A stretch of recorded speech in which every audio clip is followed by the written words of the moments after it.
ఇన్నేళ్ల తన సినీ ప్రయాణంలో కష్టసుఖాలలో తన వెంట నడిచిన వ్యక్తిగత సిబ్బంది, మేకప్ ఆర్టిస్ట్ జార్జి ఇంటా వేడుకకు మలయాళ స్టార్ హీరో మమ్మూట్టి గారు హాజరయ్యారు.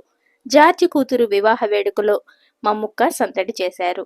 ఆయన వెంట తనయుడు దుల్కర్ సల్మాన్ కూడా ఉన్నారు. ఆ వివరాలేంటో ఈ వీడియోలో చూసేద్దాం. మలయాళ producer, senior hero Mammootty, long time makeup artist George చిన్న కూతురు సింథియా జార్జ్, అఖిల్ ఎంగేజ్మెంట్ రీసెంట్గానే కొచ్చిలో చాలా ఘనంగా నిర్వహించారు.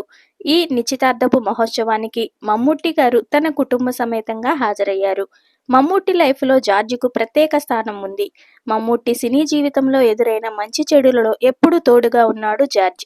మమ్ముట్టి గారి నీలగిరి సినిమాతో తొలిసారిగా మేకప్ ఆర్టిస్టుగా పరిచయమైన జార్జ్ ఆ తర్వాత మమ్ముట్టి గారికి 25 సినిమాల వరకు కూడా మేకప్ ఆర్టిస్టుగా వ్యవహరించారంటే వాళ్ళ ప్రొఫెషనల్ లైఫ్లోను, పర్సనల్ లైఫ్లోను బాండింగ్ మనం చూడొచ్చు. ఈ మధ్య కాలంలో లక్కీ భాస్కర్ సినిమా ద్వారా తెలుగు వారందరినీ అలరించిన దుల్కర్ సల్మాన్ నెక్స్ట్ ఫిల్మ్ నిర్మాతగా రానా వ్యవహరిస్తున్నట్లు తెలుస్తుంది.